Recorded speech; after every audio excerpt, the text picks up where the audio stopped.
சென்னை நகரின் பிரபலமான கல்லூரியில் அரவிந்த் படித்து வந்தான். அவன் பெரிய பணக்கார குடும்பத்தை சேர்ந்தவன். ஆடம்பரம், அதிகார திமிர் என தவறான பாதைக்கு சென்று கொண்டிருந்தான். அந்த கல்லூரியில் அவன் பார்வையில் ஒரு மாணவி பட்டாள். அவள் பெயர் காயத்ரி. காயத்ரி மிக எளிய குடும்பத்தை சேர்ந்தவள். அவளது அழகு அரவிந்தின் கண்களை குருடாக்கியது. எப்படியாவது இந்த அழகை நான் பயன்படுத்தி கொள்ள வேண்டும் என்ற தவறான எண்ணம் அவன் மனதில் அழகாக வேரூன்றியது. அரவிந்த் பலமுறை காயத்ரியிடம் நட்பு பாராட்ட முயன்றான். ஆனால் காயத்ரி மற்ற ஆண்களுடன் பழகுவதை தவிர்த்து தன் படிப்பு ஒன்றே குறிக்கோள் என தெளிவுடன் இருந்தாள். அவளது கண்ணியம் அரவிந்தின் இச்சைக்கு தடையாக இருந்தது. நான் நினைத்ததை அடையும் வரை விடமாட்டேன் என்று சபதம் எடுத்த அரவிந்த் அவளை தொடர்ந்தான். அவள் தன்னை கண்டு கொள்ளாமல் ஒதுங்கியது அவனுக்கு இன்னும் ஆத்திரத்தை ஊண்டியது.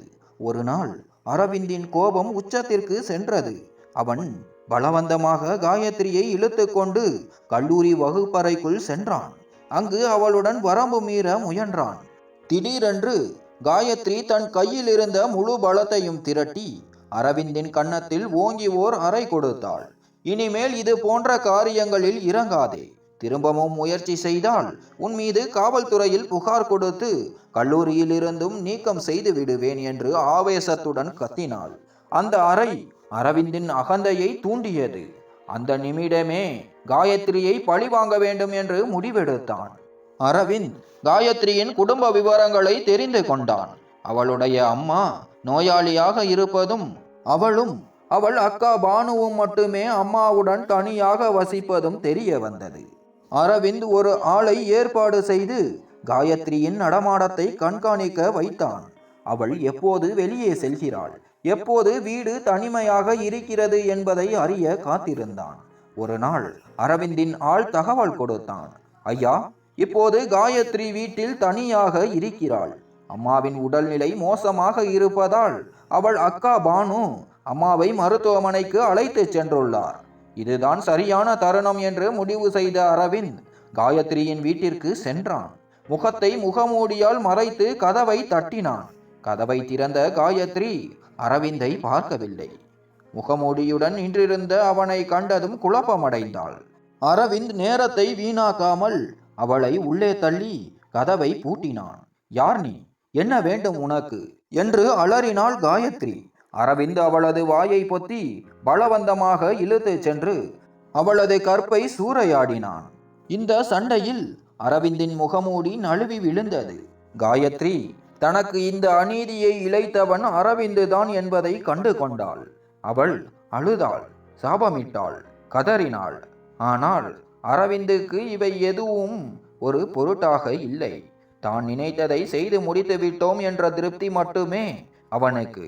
இது போன்ற காரியங்கள் பல பெண்களுடன் அவன் செய்திருந்தாலும் சம்மதம் இல்லாமல் செய்த முதல் அநீதி இதுதான். என் வேலை முடிந்தது போதும் என்று அந்த கண்ணியமான பெண்ணின் வாழ்க்கையை சிதைத்துவிட்டு அங்கிருந்து கிளம்பி சென்றான். அடுத்த நாளே அரவிந்தின் அப்பா லண்டனில் உள்ள குடும்ப தொழிலை கவனித்துக் கொள்ளுமாறு அவனை அனுப்பினார். அரவிந்தும் உடனடியாக புறப்பட சம்மதித்தான். காயத்ரி புகார் அளித்து விடுவாளோ என்ற பயம் ஒரு புறம் இருந்தாலும் ஏழை குடும்பத்தின் மானம் பெரிது என்பதால் அவள் வெளியே சொல்ல மாட்டாள் என்று உறுதியாக நம்பினான். அவன் எதிர்பார்த்தது போலவே தன் கண்ணியத்தை காக்க காயத்ரி வாய் திறக்கவில்லை. அரவிந்த் லண்டனில் குடியேறினான். சில வருடங்கள் கழிந்தன. லண்டனில் பிரியா என்ற பெண்ணுடன் அரவிந்திற்கு திருமணம் நடந்தது. பிரியாவும் பெரும் பணக்கார குடும்பத்தை சேர்ந்தவள். ஆனால் ஆண்டுகள் பல கடந்தும் அவர்களுக்கு குழந்தை பாக்கியம் இல்லை. நாம் இந்தியாவுக்கு திரும்பி சென்று உறவினர்களை சந்தித்து வரலாம் என்று பிரியா வற்புறுத்த அரவிந்த் சம்மதித்தான். அரவிந்த் இந்தியா திரும்பிய சில நாட்களில் தன் படுக்கையில் ஆழ்ந்த உறக்கத்தில் இருந்தான். அப்போது அப்பா அப்பா என்று ஒரு குழந்தையின் மெல்லிய குரல் தன் அருகில் கேட்பது போல உணர்ந்தான். ஏதோ ஒரு சின்னஞ்சிறு கை தன்னை இழுப்பது போல தோன்றியது. அவன் விழித்து பார்க்க முயன்றான். ஆனால் முடியவில்லை. அவன் உடல் முற்றிலும் அசைவற்று போனது. உறக்கத்தின் நடுவே வரும் மரத்து போன பயம் அவனை ஆட்கொண்டது. மனதளவில் கத்தினாலும் உடலால் அவனால் இயங்க முடியவில்லை. திடீரென்று யாரோ ஒரு கை அவன் தலையை பிடித்து உலுக்கியது. அரவிந்த், உங்களுக்கு என்ன ஆச்சு? ஏன் இப்படி பிதட்டுகிறீர்கள்? அவள் வேறு யாரும் இல்லை, அவன் மனைவி பிரியா. அரவிந்த் திடுக்கிட்டு எழுந்து உட்கார்ந்தான். வியர்வையில் நனைந்திருந்தான். நடந்ததை பிரியாவிடம் விளக்கி, என் உடல் நகரவில்லை என்று சமாளித்தான். நீங்கள் அலுவலகம் சென்றிருப்பீர்கள் என்று நினைத்தேன், ஏன் சீக்கிரம் வந்து விட்டாய் என்று கேட்டான். இல்லை அரவிந்த், எனக்கு இன்று மனம் பதற்றமாக இருந்தது. வீட்டிற்கு வந்தால் நீ இப்படி விசித்திரமாக கத்திக் கொண்டிருந்தாய் என்று பிரியா கவலை தெரிவித்தாள். தண்ணீர் குடித்துவிட்டு அரவிந்த் குளியலறைக்குள் சென்றான். சவர் தண்ணீருக்கு கீழே நின்றும் அந்த அப்பா அப்பா என்ற குழந்தையின் குரல் அவன் காதுகளுக்கிடையே ஒலித்து கொண்டிருந்தது. அரவிந்த் தூங்கும்போது மட்டுமே ஒரு குழந்தை அவனை துயரத்துடன் அழைப்பது போல தொடர்ந்து கனவு வந்து கொண்டிருந்தது. அது ஏன் என்று அவனுக்கு புரியவில்லை. குளித்துவிட்டு அரவிந்த் வெளியே வந்தபோது பிரியா கண்ணாடி முன் அமர்ந்து அலங்காரம் செய்து கொண்டிருந்தாள். அரவிந்த் கண்ணாடியில் தன் தலைமுடியை சீவியவாறே பிரியா பேச ஆரம்பித்தாள். அரவிந்த், நாம் இந்தியாவுக்கு திரும்பலாமா? கிட்டத்தட்ட 5 வருடங்கள் ஆகிவிட்டன. உங்கள் பெற்றோரும் பல முறை வந்து நாட்டை மறந்து விட்டார்கள் என்று கவலைப்படுகிறார்கள். உங்கள் உடல்நிலைக்கும் இது ஒரு காரணமாக இருக்கலாம். என் அம்மா என்னை கூப்பிடுகிறார்கள். நான் கொஞ்ச நாள் அங்கேயே போய் தங்கிவிட்டு வந்தால் என்ன? பிரியாவின் வார்த்தைகளில் இருந்த நியாயத்தை அரவிந்த் உணர்ந்தான். சமீப நாட்களாக தானும் ஏதோ ஒரு மனசுமையால் தவிப்பதாக அவனுக்கு தோன்றியது. நீ சொல்வது சரிதான் பிரியா, என் மனமும் சரியில்லை. ஒருவேளை எனக்கு ஏதாவது நேர்ந்தால் என் குடும்பத்தார் கடைசி முறையாக என்னை பார்க்க முடியாமல் போய்விடுவார்களே என்ற வருத்தம் எனக்கு வேண்டாம் என்று அரவிந்த் சொன்னான். அவன் இப்படி மரணத்தை பற்றி பேசியது பிரியாவுக்கு மிகுந்த வேதனையை அளித்தது. அரவிந்த், இது என்ன பேச்சு? உனக்கு என் ஆயுளும் சேர்ந்து இருக்கட்டும், இப்படி பேசாதே என்று அவன் வாயை பொத்தினாள். அரவிந்தின் கைகளை பிடித்து கொண்டு பிரியா கூறினாள், எனக்கு புரிகிறது. நம் திருமண வாழ்வின் 5 வருடங்களில் இன்னும் நமக்கு குழந்தை பாக்கியம் கிடைக்கவில்லை என்பது உங்களுக்குள் ஒரு பெரிய பாரமாக இருக்கிறது. ஒவ்வொரு ஆணுக்கும் வாரிசு அவசியம். ஆனால் நம்பிக்கையுடன் இருங்கள். நான் சீக்கிரம் ஒரு குழந்தைக்கு தாயாக மாறுவேன். அப்போது உங்கள் எல்லா பிரச்சனைகளும் தீர்ந்துவிடும் என்று அணைத்து கொண்டான். இல்லை பிரியா, நான் அதற்காக சொல்லவில்லை என்று ஆரம்பித்தான். ஆனால் பிரியா அதற்கு மேல் எதுவும் பேச விரும்பவில்லை. சரி சரி, விடுங்கள் இந்த பேச்சை. எனக்கு பசிக்கிறது. வெளியே சென்று சாப்பிட்டு வரலாம். கொஞ்சம் மனமும் லேசாகும் என்று கூறிவிட்டு கிளம்ப தயாரானாள். அரவிந்த் மனதிற்குள் பெருமூச்சு விட்டான். 5 வருடங்களுக்கு முன் நடந்த அந்த துரோக செயலும் இப்போது தொடரும் அந்த குழந்தையின் குரலும் அவன் மனதை அரித்து கொண்டிருந்தன. அன்று லண்டனுக்கு வந்த சில காலத்திலேயே பிரியாவின் குடும்பம் இவர்களின் குடும்பத்துடன் நல்ல பழக்கம் உடையதாய் இருந்தது. இவர்களது பெற்றோர் நிச்சயத்து திருமணம் லண்டனிலேயே சிறப்பாக நடைபெற்றது. பிரியாவும் ஒரு படித்த புத்திசாலி பெண். அவள் வேலையில் ஈடுபடுவது அவளுக்கு பிடித்திருந்தது. அரவிந்த் பல முறை மறுத்தும் அவள் லண்டனிலுள்ள ஒரு வங்கியில் மேலாளராக பணிபுரிந்து வந்தாள். அரவிந்தும் தன் தந்தையின் வணிகத்தை சிறப்பாக கவனித்து பெரும் பணக்காரனாகவே இருந்தான். இருவருக்கும் எல்லா செல்வமும் இருந்தது. இல்லாத ஒரே செல்வம் குழந்தை செல்வம் மட்டும்தான். அதுவே இப்போது அரவிந்தின் மன அழுத்தத்திற்கு பிரதான காரணமாக இருந்தது. அரவிந்தும் பிரியாவும் இந்தியா திரும்ப முடிவெடுத்து விட்டார்கள். அரவிந்தும் பிரியாவும் பல மருத்துவ பரிசோதனைகளை செய்திருந்தன. மருத்துவர்கள், உங்களுக்குள் எந்த பிரச்சனையும் இல்லை, இது காலத்தின் தாமதம் என்று ஆறுதல் சொல்லி இருந்தன. மருத்துவர்கள் குழந்தையை தத்தெடுக்கும் யோசனையை முன்வைத்தனர். ஆனால் அரவிந்த் அதை உடனடியாக மறுத்துவிட்டான். நாம் சாதாரணமானவர்கள் அல்ல பிரியா, நாம் பெரிய பரம்பரையை சேர்ந்தவர்கள். நம் குடும்பத்தில் தத்தெடுத்த குழந்தையை பற்றிய உண்மை தெரிந்தால் அது என் ஆண்மையை கேள்விக்குள்ளாக்கும். அது மட்டுமல்ல, நம் பரம்பரை சொத்துக்களுக்கும் அது சிக்கலை ஏற்படுத்தும். 2வது திருமணம் செய்ய வேண்டும் என்று என் மீது அழுத்தம் கொடுப்பார்கள் என்று விளக்கினான். பிரியா பல முறை குழந்தையை தத்தெடுத்து அது நம்முடையது என்று இந்தியாவில் சொல்லிவிடலாம் என்று கேட்டபோதும் அரவிந்தின் மனம் அதை ஏற்க மறுத்தது. தன் சொந்த இரத்தமே இந்த உலகிற்கு வர வேண்டும் என்ற ஆசை அவனுக்குள் ஆழமாக இருந்தது. ஆனால் ஆண்டவன் விருப்பம் ஒன்று இருக்கிறதே. அரவிந்த் தயாராகி வெளியே வந்தபோது பிரியா கார் பார்க்கிங்குக்கு சென்றிருந்தாள். லிப்டில் அரவிந்த் கீழே இறங்கி வந்தபோது ஒரு பெண்மணியுடன் பிரியா பேசிக் கொண்டிருப்பதை கண்டான். பிரியா கண்ணீருடன் இருப்பது தெரிந்தது. அரவிந்த் அருகில் செல்வதற்குள் பிரியா அவசரமாக தன் கண்ணீரை துடைத்து கொண்டாள். அந்த பெண்மணியும் அரவிந்தை பார்த்து ஒரு ஹலோ சொல்லிவிட்டு கிளம்பிவிட்டார். என்ன பிரியா, ஏன் அழுகிறாய்? என்ன நடந்தது என்று அரவிந்த் பதற்றத்துடன் கேட்டான். பிரியா தன் தலையை இல்லை என்று அசைத்தாள். பின் திடீரென்று, நீங்கள் நாளைக்கே இந்தியாவுக்கு டிக்கெட் போடுங்கள், நாம் திரும்பி போகிறோம். எனக்கு இங்கே இருக்க பிடிக்கவில்லை, என் மனநிலை சரியில்லை என்றாள் அழுத்தமாக. அரவிந்த், அடடா, என்ன ஆச்சு உனக்கு?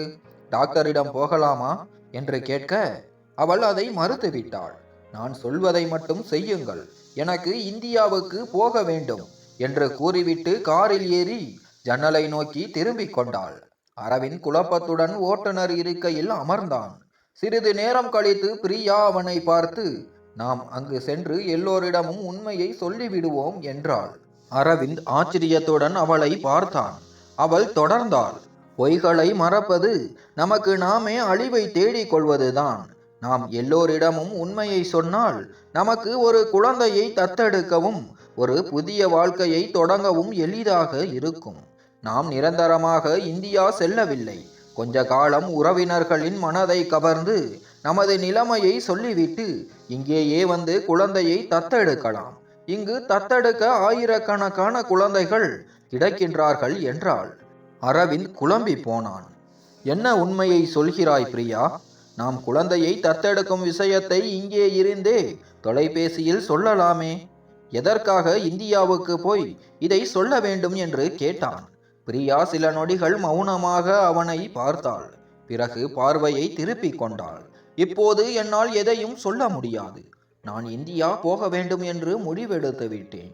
இதுதான் என் இறுதி முடிவு என்று பிடிவாதமாக கூறினாள். பிரியாவின் பிடிவாதம் அரவிந்திற்கு ஏனோ ஒரு குறுக்கு வழி இல்லை என்பதை உணர்த்தியது. அவன் கையை நீட்டி அவளது கையை பற்றினான். பிரியா, உன் மனதில் என்ன ஓடுகிறது என்று என்னிடம் சொல். நாம் இருவரும் சேர்ந்து அதற்கு தீர்வு காணலாம். எடுத்தேன் கவிழ்த்தேன் என்று இந்தியா சென்று குழந்தையை தத்தெடுக்க போகிறோம் என்று அறிவிப்பது மிகவும் ஆபத்தானது. நம் குடும்ப வழக்கங்கள் உனக்கு தெரியும். சொத்திலிருந்து என்னை பிரிக்கலாம், அல்லது எனக்கு இரண்டாவது திருமணம் செய்ய நிர்பந்தம் கொடுக்கலாம் என்று தன் கவலையை வெளிப்படுத்தினான். பிரியா கோபத்துடன், நான் சொல்வதை மட்டும் செய்யுங்கள். நான் உங்கள் மனைவி, உங்கள் வாழ்வு துணை. நாம் இருவரும் ஒருமித்த முடிவெடுக்காமல் போனால் நம் வாழ்க்கை எப்படி போகும் என்று சீறினாள். அவள் முகம் கோபத்தில் சிவந்திருந்தது. அரவிந்த் சட்டென திடுக்கிட்டான். பழைய நினைவுகள் அவன் மனதை சுழல ஆரம்பித்தது. காயத்ரியின் முகம் அவன் கண் முன் வந்தது. அந்த சம்பவம் பிரியாவிற்கு தெரிந்தால் தன் வாழ்க்கை நாசமாகிவிடும் என்று அஞ்சினான். தன் சிந்தனைகளை உதறி தள்ளிவிட்டு உணவகத்தை நோக்கி வண்டியை செலுத்தினான். உணவகத்தில் இருவரும் மௌனமானார்கள். அரவிந்த் அவளை பார்த்து பேசினான். பிரியா, நீ கவலைப்படாதே. குழந்தை பாக்கியம் என்பது என் கையிலோ உன் கையிலோ இல்லை, அது இறைவன் கையில் உள்ளது. இந்த லண்டன் மருத்துவர்களுக்கு எதுவும் தெரியாது. நாம் இந்தியா சென்றதும் நாம் உன்னை நல்ல சிறப்பு மருத்துவர்களிடம் அழைத்து செல்கிறேன். அல்லது அம்மாவுடன் சேர்ந்து நீ ஏதாவது கோவில், சித்தர் மடம் என போனால் கூட நல்லது நடக்கும். இங்கே இருந்து இதெல்லாம் பேசுவது விசித்திரமாக தோன்றலாம், ஆனால் பலருக்கு இதில் அசைக்க முடியாத நம்பிக்கை உள்ளது. அதனாலேயே பல பெண்கள் கருத்தரித்திருக்கிறார்கள் என்று ஆறுதல் சொன்னான். அவன் பேச்சை கேட்ட பிரியா மெதுவாக தலை குனிந்து, நான் அங்கு சென்று உண்மையை சொல்லியாக வேண்டும். என்னால் இனிமேல் உண்மையை மறைத்து வாழ முடியாது என்று கூறி அவனிடமிருந்து தன் கையை விடுவித்து கொண்டாள். அரவிந்த் திகைத்து போனான். அவனது உடல்நிலை பாதிக்கப்பட்ட போது இவள் ஏன் இப்படி பேசுகிறாள்? உன் போக்கு எனக்கு மிகவும் விசித்திரமாக இருக்கிறது. உனக்கு என்னதான் ஆச்சு என்று கடுமையாக கேட்டான். பிரியா அவன் மீது ஒரு பார்வை வீசி மெல்லிய குரலில் சொன்னாள், ஒரு கணவன் தன் மரணத்தை பற்றி பேசினால் ஒரு மனைவிக்கு இப்படித்தான் ஆகும். நான் இன்னும் மௌனமாக இருந்தால் விரைவில் நான் விதவையாவது நிச்சயம். அதை நான் விரும்பவில்லை. என் வாழ்நாள் முழுவதையும் நான் உங்களோடு கழிக்க வேண்டும். அதற்காகவே எனக்கு சிறிது தைரியம் வேண்டும். எல்லாம் சரியாகிவிடும் என்றாள். அரவிந்த் அதிர்ச்சியடைந்தான். பிரியாவின் சோகத்திற்கு குழந்தை பாக்கியம் இல்லாதது காரணம் இல்லை. அவன் தற்செயலாக சொன்ன மரணத்தை பற்றிய பேச்சுதான் என்பதை உணர்ந்தான். அட முட்டாளே, நான் சும்மா சொன்னேன். என் மனம் பாரமாக இருந்தது. உறவினர்கள் ஞாபகம் வந்தது. நாம் இந்தியா போகும்போது எல்லோரையும் சந்தித்து பேசினால் சரியாகிவிடும் என்று நினைத்தேன். உன் மனதை வருத்த நான் அப்படி பேசவில்லை. மன்னிக்கவும். நான் உன்னை மிகவும் நேசிக்கிறேன் பிரியா. நீ சிறு துன்பத்தில் இருந்தாலும் என் மனம் துடிக்கிறது. தயவு செய்து இயல்பாக இரு என்று அரவிந்த் மன்னிப்பு கேட்டு அவள் கையை பிடித்து கொண்டான். பிரியா லேசாக புன்னகைத்து அவன் கையை தட்டினாள். நான் சொல்கிறேன் அல்லவா, இந்தியா சென்று உங்கள் எல்லா பிரச்சனைகளையும் மன பாரத்தையும் போக்குவேன். உங்களுக்கு நிம்மதியான மகிழ்ச்சியான உலகத்தை தருவேன். நீங்கள் உடனே இந்தியாவுக்கு டிக்கெட் மட்டும் புக் செய்யுங்கள். ஆனால் நாம் வருவதை யாருக்கும் சொல்ல வேண்டாம். அவர்களுக்கு ஒரு இன்ப அதிர்ச்சி கொடுக்கலாம் என்றாள். அரவிந்த் நிம்மதி பெருமூச்சு விட்டான். அவனது சம்மதத்துடன் உணவுக்கு ஆர்டர் கொடுத்தான். உணவு உள்ளே சென்றதும் இந்தியாவின் மனநிலையும் மெதுவாக சீரானது. அவர்கள் 1.5 மணி நேரம் உணவகத்தில் இருந்துவிட்டு பின்பு பூங்காவுக்கு சென்று நடந்தனர். பிரியா சிறு குழந்தைகளை பெருமூச்சுடன் ஏக்கத்துடன் பார்த்தாள். வீடு திரும்பியதும் அரவிந்த் இந்தியாவுக்கான விமான டிக்கெட்டுகளை முன்பதிவு செய்தான். ஆனால் அவர்களுக்கு 1 வாரம் கழித்துதான் டிக்கெட் கிடைத்தது. அந்த 1 வாரத்தில் பிரியா வேலைக்கு விடுப்பு கடிதம் கொடுத்தாள். அரவிந்த் தன் வணிக பொறுப்புகளை மேலாளரிடம் ஒப்படைத்தான். 1 வாரம் கடந்தது. விமான நிலையத்தின் காத்திருப்பு அறையில் அரவிந்த் அமர்ந்திருந்த போது கடந்த 5 வருடங்களுக்கு முந்தைய சம்பவங்கள் மீண்டும் மீண்டும் அவன் மனதிற்குள் வந்து போயின. இல்லாத விஷயத்தை ஏன் மீண்டும் மீண்டும் நினைக்கிறேன் என்று தன் எண்ணங்களை உதறி தள்ளினான். விமானத்தில் ஏறி ஒரு நீண்ட பயணத்திற்கு பிறகு விடியற் காலையில் அவர்கள் இந்திய விமான நிலையத்தில் தர இறங்கின. இந்தியாவின் மண்ணில் கால் வைத்ததும் அரவிந்திற்குள் அறிமுகமில்லாத நிம்மதி பரவியது. ஆனால் சட்டென்று ஒரு தவிப்பும் உண்டானது. நான் உடனே வீட்டுக்கு போக வேண்டும், என்னை யாரோ அழைக்கிறார்கள் என்ற உணர்வு. விமான பயணத்தின் போதும் அவன் கண்ணை மூடும் போதெல்லாம் அப்பா அப்பா என்ற அந்த குழந்தையின் குரல் அவன் காதுகளில் ஒலித்து கொண்டிருந்தது. அதன் அர்த்தம் அவனுக்கு புரியவில்லை.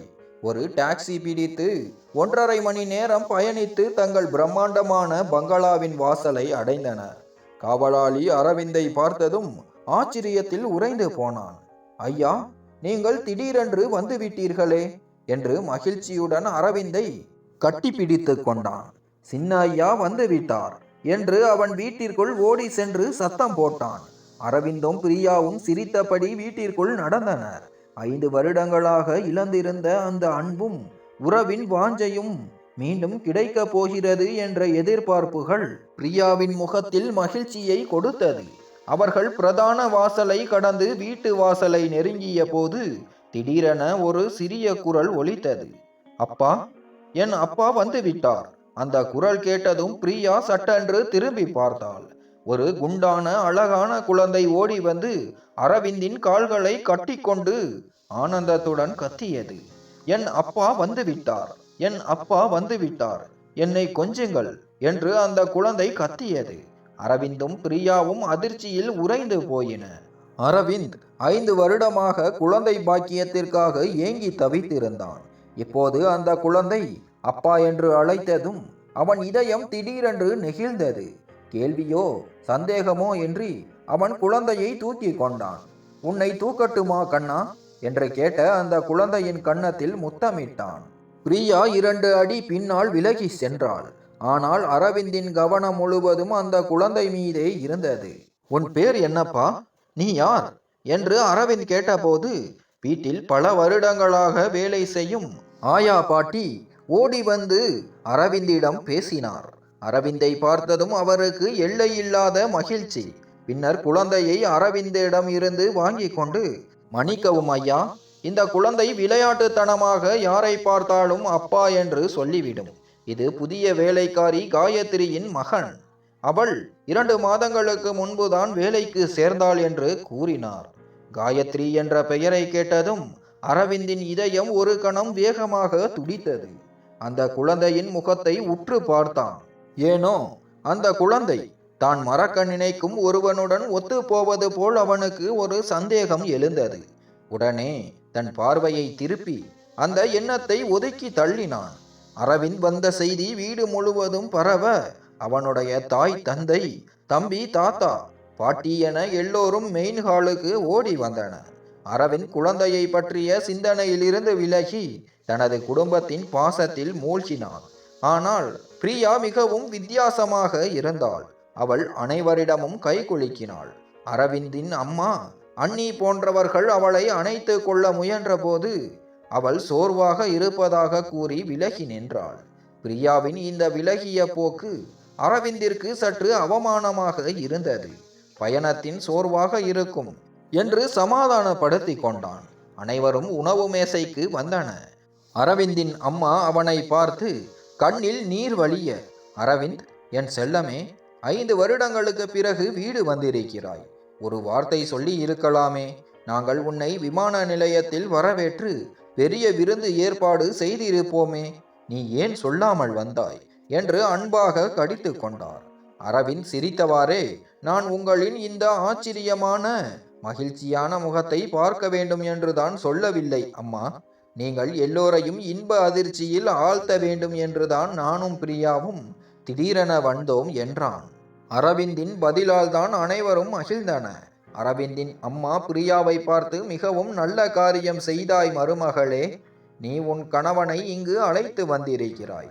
சரி, இப்போதைக்கு நீங்கள் இருவரும் ஓய்வெடுங்கள். உடையை மாற்றிக்கொண்டு வாருங்கள். பிறகு அனைவரும் சேர்ந்து சாப்பிடலாம். பிரியா, நீ மிகவும் களைப்பாக இருக்கிறாய் என்றார். அரவிந்தின் அம்மா பிரியாவின் சிவந்த கண்களை பார்த்து கவலைப்பட்டார். விமான பயணத்தின் போதும் இப்போது வீட்டிற்கு வந்த போதும் பிரியா உற்சாகம் இன்றி ஏதோ தொலைந்தவள் போல இருந்தாள். இங்கு வர அவள்தான் பிடிவாதமாக இருந்தாள். ஆனால் வந்த பிறகு அவளது மகிழ்ச்சி மறைந்து விட்டதை போல தோன்றியது. அரவிந்தின் அம்மா சொன்னதும் பிரியா திடீரென்று எழுந்து, ஆம், எனக்கு மிகவும் களைப்பாக இருக்கிறது. உடல்நிலை சரியில்லாதது போல இருக்கிறது. ஓய்வெடுத்தால் சரியாகிவிடும். தயவு செய்து என்னை கூட்டி செல்லுங்கள் என்று அரவிந்தனிடம் கூறிவிட்டு முன்னே நடந்தாள். அரவிந்த் சைகையால் மற்றவர்களை சமாளித்துவிட்டு அவளை பின்தொடர்ந்து அறைக்கு சென்றான். அறைக்குள் நுழைந்ததும் அரவிந்த் அவளது கைகளை பிடித்து, என்ன நடந்தது பிரியா? ஏன் இவ்வளவு மௌனமாக இருக்கிறாய் என்று கேட்டான். அவள் இல்லை என்று தலையசைத்தவாறே மௌனமாக கட்டிலில் அமர்ந்தாள். அவளது இந்த இறுக்கமான குணம் அரவிந்திற்கு புரியவில்லை.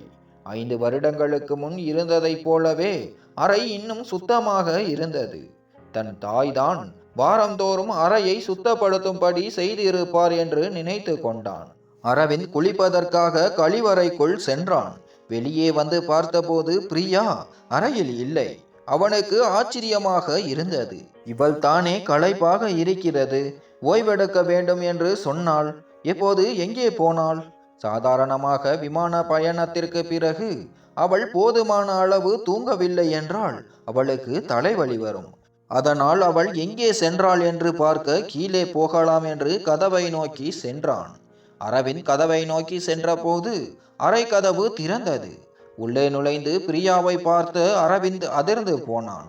அவள் மடியின் வாசலில் தன்னை அப்பா என்று அழைத்த அந்த குண்டான குழந்தை இருந்தது. அரவிந்த் தன் மனைவியிடம் எதுவும் கேட்பதற்கு முன்னால் அவள் அந்த குழந்தையை அரவிந்தின் கையில் கொடுத்துவிட்டு சொன்னாள், இவன் எவ்வளவு அழகான குழந்தை இல்லையா? இவன் முகம் அச்சு அசலாக உங்களைப் போலவே இல்லையா? அரவிந்த் அந்த குழந்தையை உற்று பார்த்தான். அவள் சொன்னது நிஜம்தான்.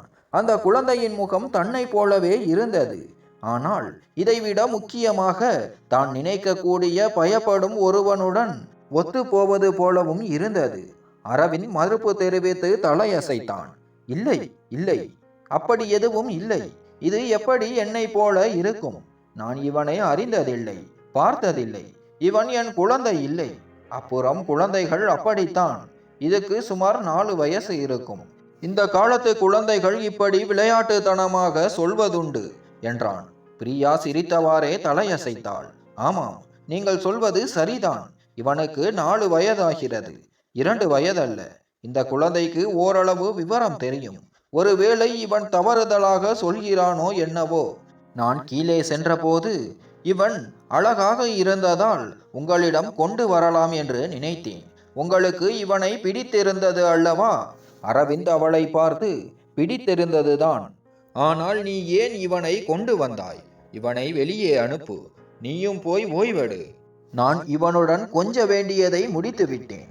இவன் வேலைக்காரியின் மகன் என்று ஆயா பாட்டி சொன்னார் அல்லவா? வேலைக்காரர்களின் குடும்பத்துடன் நான் உறவு வைத்துக் கொள்வதை விரும்ப மாட்டேன் என்றான். பிரியா புன்னகையுடன் சொன்னாள். அப்படியெல்லாம் சொல்லாதீர்கள். சில சமயங்களில் நாம் பேசும் வார்த்தைகளே நமக்கு பாதகமாக அமைந்துவிடும். இதை கூறிவிட்டு அந்த குழந்தையுடன் வெளியே சென்றாள். அரவிந்த் குழப்பத்துடன் அவளை பார்த்தான். பிரியா ஏன் இப்படி பேசுகிறாள்? பிரியா உணர்ச்சி பூர்வமானவள். அவள் வார்த்தைகள் சில சமயம் மகிழ்ச்சியாக இருக்கும், சில சமயம் வருத்தமாக இருக்கும். இப்போது குழப்பமாக இருக்கிறது. சுமார் 10 நிமிடங்கள் கழித்து பிரியா திரும்ப வந்தாள். பேசாமல் குளியலறைக்குள் சென்று புத்துணர்ச்சி அடைந்து வந்தாள். வந்து அமைதியாக படுத்து கொண்டாள். அரவிந்த் அவளை தொந்தரவு செய்ய விரும்பாமல் கண்களை மூடி உறங்கினான். இரவு நேரம் கடந்திருக்க அரவிந்தின் உறக்கம் கலைந்தது. இன்று அவனுக்கு நிம்மதியான தூக்கம் கிடைத்திருந்தது. ஒரு முறை கூட அந்த குழந்தையின் குரல் கனவில் வரவில்லை. அவன் நிம்மதியுடன் எழுந்தான். அறை காலியாக இருந்தது. பிரியா மீண்டும் கீழே சென்றிருக்க வேண்டும் என்று நினைத்தான். அரவிந்த் புத்துணர்ச்சி அடைந்து கீழே சென்றபோது வீடு முழுவதும் சுவையான உணவு வாசம் பரவியது. அரவிந்த் அமைதியாக தன் தந்தையின் அருகில் சென்று அமர்ந்தான். அவன் அப்பாவிடம் ஏதோ பேச முற்படும் போது அவன் அம்மா சமையலறையிலிருந்து வெளியே வந்தார். அரவிந்தை பாசத்துடன் பார்த்தவர், மகனே, நீயும் உன் மனைவிக்கு பிடித்த உணவுகளை சமைத்திருக்கிறேன். வாருங்கள், அனைவரும் சேர்ந்து சாப்பிடலாம். பிரியா வரவில்லையா? அவள் எங்கே என்று கேட்டார். அரவிந்த், அம்மா, அவள் ஏற்கனவே கீழே வந்துவிட்டாள் என்று நினைத்தேன். அவள் அறையில் இல்லை என்றான். அவன் அம்மா அதிர்ச்சியடைந்து, இல்லை அரவிந்த், அவள் கீழே வரவே இல்லை என்றார். அரவிந்த் பதற்றமடைந்தான். அப்படியானால் அவள் எங்கே போனாள்? அவளுக்கு வீட்டை பற்றி சரியாக தெரியாது. அவள் சோர்வாக இருந்தாள் என்று கவலைப்பட்டான். அரவிந்த் குழப்பத்துடனும் கோபத்துடனும் இருந்தான். அவளுக்கு வீட்டை பற்றி தெரியாது. எங்கே போனாள் என்று பதற்றத்துடன் அம்மாவை பார்த்தான். அப்போது சமையலறையில் இருந்து வேலைகளில் இருந்த ஆயா பாட்டி வெளியே வந்து, ஐயா, சின்ன அம்மா வேலைக்காரி காயத்ரியின் அரை பக்கம் போவதை பார்த்தேன். அந்த குழந்தையும் அவங்க மடியில் தான் இருந்தது. அங்கதான் இருப்பாங்க என்றார். அரவிந்த் கோபத்துடன், யார் அந்த ஆகான்சா? காயத்ரியின் மற்றொரு பெயர் ஆகான்சா. அவள் தன் பிள்ளையை எப்படி வளர்க்கிறாள்? கண்டவர்களையெல்லாம் அப்பா என்று சொல்லும்படி சொல்கிறாளா என்று கத்தினான். அவனுடைய அம்மா வருத்தத்துடன், அரவிந்த், அப்படி சொல்லாதே. ஆகான்சா நல்ல பெண். அவளுடைய குழந்தையும் அழகாக பாசமாக இருக்கிறது. பாவம், அவள் நோய்வாய்ப்பட்டிருக்கிறாள். வேறு வழியில்லாமல் தான் இங்கு வேலைக்கு சேர்ந்திருக்கிறாள் என்றார்.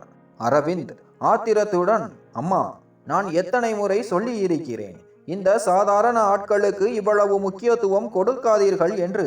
வீண் வம்புகளை வீட்டுக்குள் இழுத்து வருகிறீர்கள். அந்த குழந்தை என்னை அப்பா என்று கூப்பிடுகிறது. என் மனைவி ஒரு பைத்தியக்காரியை போல் அவள் பின்னால் போயிருக்கிறாள். தேவையில்லாமல் வீட்டிலுள்ள சூழலை ஏன் கெடுக்கிறீர்கள் என்று ஆவேசமாக கேட்டான். குடியிருப்புக்கு இனிமேலும் பேசிக் கொண்டிருக்க விரும்பாத அரவிந்த் பிரியாவை உடனடியாக வீட்டிற்குள் அழைத்து வரவும், அந்த ஆகான்சாவின் அகந்தையை அடக்கவும் வேண்டும் என்று முடிவெடுத்து சேவகன் குடியிருப்பை நோக்கி நடந்தான். அரவிந்தின் ஒவ்வொரு அடியும் பாரமாக இருந்தது. ஒரு கணம் திரும்பி சென்று விடலாமா என்று நினைத்தான். பிரியாவுக்கு வருத்தம் வந்துவிடக்கூடாது என்று அவளாகவே அத்தனையும் பார்த்து கொள்வாள். நான் அவளுக்கு பிறகு அறிவுரை கூறலாம் என்று மனம் சொன்னது. ஆனால் இவ்வளவு கோபத்துடன் வெளியே வந்துவிட்டு திரும்பி போவது தன்மான குறைச்சல் என்று உணர்ந்தான். எல்லோரும் தன்னை கேலி பேசுவார்கள். அதனால் உள்ளே சென்று பிரியாவை அழைத்து வருவதே சரி என்று முடிவு செய்தான். சேவகர் குடியிருப்புக்குள் வரிசையாக அறைகள் இருந்தன. ஒரு அறையின் வாசலில் ஒரு சிறிய சைக்கிள் நிறுத்தி வைக்கப்பட்டிருந்தது. நிச்சயம் இதுதான் அந்த குழந்தையின் அறை என்று யோசித்து அரவிந்த் அந்த அறையின் கதவை தட்டினான். கதவை தட்டி உள்ளே நுழைந்த அரவிந்தின் உயிர் அடுத்த கணம் உறைந்து போனது. அங்கு தரையில் பிரியா அமர்ந்திருந்தாள். எதிரே ஒரு சிறிய கட்டிலில் அந்த குழந்தையுடன் வேலைக்காரி காயத்ரி என்ற ஆகான்சா இருந்தாள். அவளை பார்த்த அரவிந்த் யாரோ தன் நெஞ்சை பிளப்பது போல உணர்ந்தான். பழைய காலம் கண்முன் வந்து நின்றது. அதிர்ச்சியால் இருவரும் சில நொடிகள் சிலையாக நின்றிருந்தன. அரவிந்தின் முகம் வெளுத்து போனது. அதே போல ஆகான்சாவும் அதிர்ச்சியில் தன் இடத்திலிருந்து எழுந்து உறைந்து போனாள். திடீரென பிரியா பதற்றத்துடன் தரையிலிருந்து எழுந்து அங்கிருந்து ஒரு வார்த்தை கூட பேசாமல் வெளியேறி சென்றாள். அரவிந்த் ஏதோ சொல்ல முயன்ற போது கட்டிலில் ஆழ்ந்த உறக்கத்தில் இருந்த அந்த குழந்தை தூக்கத்திலேயே முணுமுணுத்தது. அப்பா, அப்பா. அவர்கள் இருவரின் கவனமும் அந்த குழந்தையின் மீது திரும்பியது. அரவிந்த் ஏதோ பேச முயன்றான். அதற்குள் வெளியே சென்ற பிரியா திரும்பி வந்து அரவிந்தின் கையை பற்றி கொண்டு, உடனே அறைக்கு போங்கள், அங்கு போய் பேசிக்கொள்ளலாம், இங்கே வேண்டாம் என்று அழுத்தமாக கூறினாள். அரவிந்த் அங்கிருந்து நகர விரும்பினாலும் அவனால் முடியவில்லை. காயத்ரியின் முகத்தையே வெறித்து பார்த்தான். அவளுடைய கண்களுக்கு கீழே கருவளையங்கள் விழுந்திருந்தன. அவள் கூந்தல் கலைந்திருந்தது. நிறம் மங்கி இருந்தது. அவள் ஏதோ பெரும் துயரத்தில் இருப்பவள் போல் காணப்பட்டாள். அங்கிருந்து செல்வதே நல்லது என்று அரவிந்த் உணர்ந்தான். பிரியாவுடன் அமைதியாக தலையசைத்து சேவகர் குடியிருப்பிலிருந்து பங்களாவிற்கு திரும்பினான். உணவு பரிமாறப்பட்டு அரவிந்தின் அம்மா அவர்களை சாப்பிட அழைத்த போதும் அரவிந்த் எதுவுமே பேசாமல் நேராக தன் அறைக்கு சென்று விட்டான். அரவிந்த் புரிந்து கொண்டான், பிரியா சாதாரணமான பெண் அல்ல. அவள் நடந்த உண்மைகளை அறிந்திருக்கிறாள். அவள் அறையில் சோபாவில் அமர்ந்து விம்மி விம்மி அழத் தொடங்கினாள். தானும் செய்வது அறியாமல் தவித்தான் அரவிந்த். தான் ஒவ்வொரு நாளும் மறக்க முயன்ற தன்னை துன்புறுத்திய அந்த பாவம் இப்போது அவன் கண்முன் அவன் வீட்டிலேயே உருவமாக நின்றிருந்தது. அரவிந்த் பிரியாவுக்கு அருகில் அமர்ந்தான். அவள் தொடர்ந்து அழுவதை பார்த்தவன் இறுக்கமான குரலில் கேட்டான், என்னிடம் ஏதேனும் சொல்வாயா, அல்லது அழுது கொண்டிருக்கத்தான் போகிறாயா? இதற்கென்றா என்னை இந்தியாவுக்கு அழைத்து வந்தாய்? என் பெற்றோரிடம் நீ சொல்ல போகும் உண்மை என்ன? இந்த ஆகான்சா என்ற காயத்ரியை உனக்கு தெரியும் என்று நினைக்கிறேன். என்ன நடந்தது என்று சொல். அரவிந்தின் கேள்விக்கு பதில் சொல்லாமல் பிரியா தன் மொத்த பலத்தையும் திரட்டி அரவிந்தின் கன்னத்தில் ஓங்கி ஓர் அறை விட்டாள். பின் அவன் சட்டையை பிடித்து உலுக்கினாள். உனக்கு என்ன தெரியும் என்று நினைத்தாய்? நான் எப்போதுமே உன் காதலில் குருடாகி இருப்பேன் என்றா? நீ எவ்வளவு கீழ்த்தரமானவன் என்று எனக்கு தெரிந்துவிட்டது. உன்னால் நான் ஒரு நல்ல பெண்ணின் வாழ்க்கையை பாழாக்கினேன். அதனால்தான் கடவுள் எனக்கு குழந்தை பாக்கியத்தை தரவில்லை. இதுதான் எனக்கு கிடைத்த தண்டனை என்று கத்தினாள். அரவிந்த் திகைத்தான். அவனது வாழ்வில்தான் தவறு செய்தவன். ஆனால் பிரியா ஏன் பிழையை தன் மீது போட்டுக் கொள்கிறாள்? அவன் அவளிடம், காயத்ரிக்கு அநீதி இழைத்தது நான், அந்த பாவத்தை செய்தது நான், நீ ஏன் இதை உன்மீது சுமத்தி கொள்கிறாய் என்று கேட்டான். பிரியா சிறிது நேரம் மௌனமாக இருந்தாள். பிறகு கண்களை துடைத்து கொண்டாள். நீங்கள் காயத்ரியின் மரியாதையை கெடுத்துவிட்டு லண்டனுக்கு சென்ற பிறகு விதி அவளை என்னிடம் கொண்டு வந்து சேர்த்தது. அடுத்த நாள் அவளுடைய அம்மாவும் அக்காவும் அவளை ஒரு மருத்துவமனையில் அனுமதித்திருந்தன. நானும் அங்கே ஒரு பரிசோதனைக்காக போயிருந்தேன். அவர்கள் மிகவும் ஏழைகள். அந்த மருத்துவர் அவளுடைய குடும்பத்திடம் காவல்துறையிடம் புகார் அளியுங்கள் என்று வற்புறுத்தினார். ஆனால் அவளது அம்மாவும் அக்காவும் வேண்டாம், எங்களுக்கு எங்கள் மானமே முக்கியம், யார் செய்தார்கள் என்று அவளுக்கும் தெரியாது, அவள் இந்த நிலையில் சொல்லவும் முடியாது என்று மறுத்துவிட்டனர். அவர்களுக்கு சிகிச்சை அளிக்க கூட பணம் இல்லை. எனக்கு அவர்கள் மீது இரக்கம் வந்தது. மனிதநேயத்தின் அடிப்படையில் நான் அவள் சிகிச்சைக்காக பணத்தை கொடுத்தேன். அப்போது இந்த கொடூரத்தை செய்தவன் என் கணவன் என்று எனக்கு தெரியாது. நான் லண்டன் செல்ல வேண்டியிருந்ததால் என் தோழி ஒருவளிடம் காயத்ரியின் வீட்டை கொடுத்து அவளுக்கு உதவுமாறு கேட்டேன். என் தோழி எனக்கு காயத்ரியை பற்றி தகவலை அவ்வப்போது தெரிவித்து வந்தாள். 2 மாதங்களுக்கு பிறகு காயத்ரி கர்ப்பமாக இருப்பதை என் தோழி சொன்னாள். நான் என் தோழியிடம் கருவை கலைக்கும்படி கூறினேன். ஆனால் மருத்துவர்கள் அப்படி செய்தால் காயத்ரியின் உயிருக்கே ஆபத்து வந்துவிடும் என்று கைவிரித்து விட்டனர். நான் பயந்து பிறகு அந்த பெண்ணை பற்றி விசாரிப்பதை நிறுத்திவிட்டேன். என் திருமண வாழ்க்கையில் மூழ்கிவிட்டேன். ஆனால் சமீபத்தில் என் அதே தோழி லண்டனில் என்னை பார்க்க வந்தாள். அப்போது அவள், உன் கணவன்தான் அந்த காயத்ரியின் வாழ்க்கையை கெடுத்தவன் என்று சொன்னபோது என் உலகம் சுருங்கி போனது. எனக்கு தெரிந்த இரக்கத்தின் காரணமே இந்த கணவனின் பாவம் என்று தெரிந்து துடித்து போனேன். என் தோழி மேலும் சொன்னாள், காயத்ரிக்கு ஒரு பெரிய நோய் வந்திருக்கிறது. அவள் அதிக நாள் உயிர் வாழ மாட்டாள் என்று மருத்துவர்கள் சொல்லிவிட்டனர். அவள் அக்காவுக்கும் திருமணம் ஆகிவிட்டது. அம்மாவும் இறந்து விட்டார். ஆதரவின்றி தவித்த அவள் தன் குழந்தையை பாதுகாக்க வேலைக்காரியாக பல வீடுகளில் வேலை தேடினாள். விதியின் விளையாட்டாய் உன் தாயார் அவளை பார்த்து அவளுக்கு சிகிச்சைக்காக உதவி செய்து இங்கு வேலைக்கு அமர்த்தி இருக்கிறார். அவள் இங்கு வந்து உன் புகைப்படத்தை பார்த்த பிறகுதான் இந்த பங்களாவின் சிறிய மகன்தான் தன்னை சீரழித்தவன் என்று உணர்ந்திருக்கிறாள். அவள் வேலையை விட முயன்றாள். ஆனால் உன் அம்மா கொடுத்த மரியாதையும் மகனின் எதிர்காலத்திற்காகவும் தன் சிகிச்சைக்காகவும் இங்கேயே தங்க முடிவெடுத்தாள். ஏனென்றால் நீங்கள் லண்டனில் தான் இருப்பீர்கள் என்று நினைத்தாள். பின் ஒரு நாள் காயத்ரி என் தோழி வைசாலியை சந்தித்த போது அவளால் உண்மையை மறைக்க முடியவில்லை. வைசாலி என்னிடம் எல்லா உண்மைகளையும் சொன்னாள். அதை கேட்ட பிறகு என்னால் லண்டனில் ஒரு நிமிடம் கூட இருக்க முடியவில்லை. காயத்ரி என்ற ஆகான்சாவையும் அவளுடைய மகளையும் சந்தித்து உன் உண்மையை உன் குடும்பத்தின் முன் கொண்டு வர வேண்டும் என்றுதான் நான் உன்னை இங்கே அழைத்து வந்தேன் என்று பிரியா தன் கதையை முடித்தாள். பிரியாவின் வார்த்தைகளை கேட்ட அரவிந்த் முற்றிலும் உடைந்து போயிருந்தான். பிரியாவுக்கு எந்த தவறும் இல்லை. அவன்தான் மிகப்பெரிய குற்றவாளி. பிரியா அறியாமையில் ஒரு நல்ல காரியம் செய்திருந்தாள். அரவிந்தால் தன் மனைவியை குறை சொல்ல முடியவில்லை. கல்லூரி வளாகத்தில் காயத்ரி அறைந்தது நியாயம்தான். அவள் ஒரு விளையாட்டு பொருள் இல்லை. அவள் சம்மதிக்காததால் திட்டமிட்டு அவள் வாழ்க்கையை சீரழித்துவிட்டு லண்டனுக்கு சென்றவன் இன்று தன் பாவம் தன் வீட்டு வாசலிலேயே குழந்தையாக விளையாடுவதை கண்டான். அவன் சோபாவில் இருந்து எழுந்தான். ஒரு கணம் யோசித்துவிட்டு நேராக சேவகர் குடியிருப்பை நோக்கி நடந்தான். கடவுள் தன்னை இந்தியாவுக்கு அனுப்பியதற்கு காரணம் இந்த பாவத்திற்கு புண்ணியம் தேடுவதுதான் என்று உணர்ந்தான். தன் கனவுகளில் தினமும் வந்து அப்பா என்று அழைத்த அந்த குழந்தை இப்போது அவன் கண் முன்னே இருந்தது. காயத்ரியின் அரைவாசலை அடைந்தவன் உள்ளே சென்று காயத்ரியின் காலில் விழுந்து மன்னிப்பு கேட்டான். காயத்ரி, என்னை மன்னித்து விடு.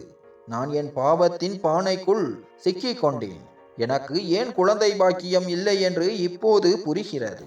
உன் வாழ்க்கையை சீரழித்த பிறகு நான் ஒருபோதும் நிம்மதியாக இருக்கவில்லை. 5 வருடங்களாக நான் படும் துயரம் உனக்கு தெரியாது. என் கனவில் என் குழந்தை வந்து என்னை அழைத்தான். என்னை காப்பாற்று என்று கதறினான். காயத்ரி அவனை விலக்கிவிட்டு நீங்கள் என்னை பாழாக்கிவிட்டீர்கள். ஒரு நல்ல குடும்பத்து பெண்ணாக இருந்த நான் இன்று வேலைக்காரியாக நிற்கிறேன். எனக்கு ஒரு தீராத நோய் வந்துவிட்டது. நான் இன்னும் சில காலம்தான் உயிரோடு இருப்பேன். என் குழந்தையை கூட என்னால் கவனித்துக் கொள்ள முடியாது என்றாள். அவளுக்கு புற்றுநோய் முற்றியிருந்தது. அரவிந்த், எளிய மக்களுக்கு அவர்கள் மனமே எல்லாம். நான் ஒரு நல்ல தாயின் மகள். ஆனால் இன்று உங்களுடைய செயலால் ஒரு வேலைக்காரியாக மாறியுள்ளேன். என் அருகில் இப்போது யாரும் இல்லை என்று அழுதாள். அரவிந்த், நான் உன்னை காப்பாற்றுவேன். நான் உனக்கு சிகிச்சை அளிக்கிறேன். நான் உன் மகனுக்கு என் பெயரை கொடுக்கிறேன். நீ உன் மகனை பற்றி கவலைப்பட வேண்டாம். நான் வந்துவிட்டேன். நான் இழந்த அனைத்தையும் சரி செய்கிறேன் என்று உறுதியளித்தான். ஆனால் காயத்ரி, இனிமேல் எதுவும் நடக்காது. நான் உங்களுடன் வருவதை விட இறப்பதையே விரும்புகிறேன் என்று உறுதியுடன் கூறினாள். அரவிந்த் இனிமேலும் எதையும் மறைக்க விரும்பவில்லை. அவன் காயத்ரியும் அவளது மகனையும் அழைத்து கொண்டு பங்களாவுக்கு வந்தான். தன் குடும்பத்தினர் முன் நடந்த உண்மைகள் அனைத்தையும் ஒப்புக்கொண்டான். குடும்பத்தினர் அனைவரும் அதிர்ச்சியில் உறைந்தனர். அவனுடைய அம்மா கண்ணீருடன் அழுதார். அப்பா மிகுந்த கோபமடைந்தார். இந்த உண்மையை அறிந்த பிறகு இந்த குழந்தையை ஆதரவின்றி விடமாட்டேன் என்றும் தன் மகனாக பொறுப்பேற்றுக் கொள்வேன் என்றும் அரவிந்த் அறிவித்தான். பிரியா அமைதியாக எல்லாவற்றையும் கேட்டுக் கொண்டிருந்தாள். ஒரு விதத்தில் அவளுக்கும் அநீதி இழைக்கப்பட்டிருந்தது. இருப்பினும் அவள் இந்த குழந்தையையும் காயத்ரியையும் லண்டனுக்கு அழைத்து சென்று சிகிச்சை அளிக்கலாம் என்று அரவிந்திடம் ஒப்புதல் அளித்தாள். அரவிந்த் இருவரையும் லண்டனுக்கு அழைத்து சென்றான். அங்கே காயத்ரிக்கு சிறந்த சிகிச்சைகள் அளித்தான். அதுவே தன் பாவங்களுக்கான பிராய்ச்சித்தம் என்று நம்பினான். ஆனால் அது நடக்கவில்லை. லண்டனுக்கு சென்ற 4 நாட்களுக்கு பிறகு ஆகான்சா என்ற காயத்ரியின் உடல்நிலை மிகவும் மோசமடைந்து மரணமடைந்தாள். அரவிந்த் பல முறை மன்னிப்பு கேட்டும் அவள் ஒரு முறை கூட அவனை மன்னிக்காமல் கண்களை மூடிவிட்டாள். காயத்ரியின் மரணத்தால் அரவிந்தும் பிரியாவும் மிகவும் துயிருற்றனர். ஆனால் காயத்ரியிடம் இருந்து அரவிந்தின் மகன் பிரியாவிடம் வந்து சேர்ந்தான். அரவிந்த் ஏன் இத்தனை வருடங்கள் குழந்தை இல்லாமல் இருந்தான் என்பது அப்போதுதான் புரிந்தது. தன் சொந்த மகன் அனாதையாக இருக்கும்போது அவனுக்கு இன்னொரு குழந்தை பிறக்க ஆண்டவன் அனுமதிக்கவில்லை. தன் மகன் அவனிடம் வந்து சேர்ந்தவுடன் அவனுக்கு வாழ்க்கையில் எல்லா மகிழ்ச்சியும் கிடைத்துவிட்டது. பிரியா அந்த சிறுவனை தன் சொந்த மகனாகவே பாசம் காட்டி வளர்த்தாள். அவளுடைய மடி நிரம்பிவிட்டது. நல்லதை செய்தால் கடவுள் ஒருபோதும் தவறானதை தரமாட்டார் என்று சொல்வதுண்டு. பிரியா மனித நேயத்துடன் காயத்ரிக்கு உதவியதற்காக தன் குழந்தையை பாசத்துடன் வளர்க்கும் பாக்கியத்தை கடவுள் அவளுக்கு அளித்தார். இன்று அரவிந்த் தன் மகனுடனும் மனைவியுடனும் மகிழ்ச்சியாக வாழ்கிறான். ஆனால் காயத்ரி நினைவு அவனை விட்டு அகலவில்லை. இறப்பதற்கு முன் அவள் தன்னை ஒரு முறை மன்னிக்கவில்லையே என்ற வருத்தம் இன்றும் அவனை குடைகிறது. எனினும் அவள் தன்னிடம் வந்து சேர்ந்த பிறகே அவளுடைய உயிர் பிரிந்தது என்று நினைத்து தன் மகனை அரவணைத்து வாழ்ந்து வருகிறான். நன்றி.